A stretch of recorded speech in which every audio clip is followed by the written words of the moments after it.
Am I the a-hole for pointing out to my stepdad that he opted out of being a grandparent? When I was 18, my mom remarried. Her new husband, let's call him Dan, had two older teens from his previous marriage. They lived with their mom full-time, so we didn't really form a close bond, but we always got along fine at family events. At the time, I asked Dan what he wanted me to call him. He said Dan was fine, not anything like Dad or a variation. No big deal. When I had my first child in my early 20s, I asked Dan what he wanted to be called by my daughter.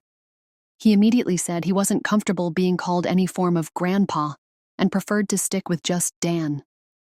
That was okay with me, but I made a mental note of it.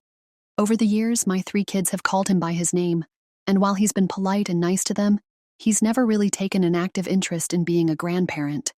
They see him as their grandma's husband, and that's about it. Fast forward to now. I'm 45, and my oldest is married and thinking about starting a family. At Christmas, we were all chatting about the possibility of grandkids and what names we'd like to be called. I was excitedly talking to my daughter-in-law about being called Nana, and my mom chimed in with her preferred title. Everyone was having a good time.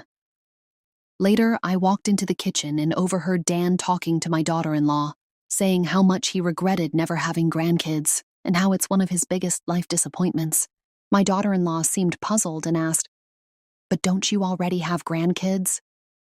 Dan shook his head and said, "No, they're not mine. They're just her kids." At that point, I stepped in and said, "Dan, you could have been their grandpa if you'd wanted to, but that wasn't what you chose." He kind of shrugged and said, "I know, but it's not the same."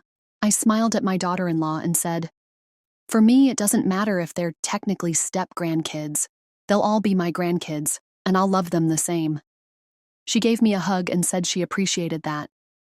The next day, my mom called and said Dan was really upset and felt like I was harsh.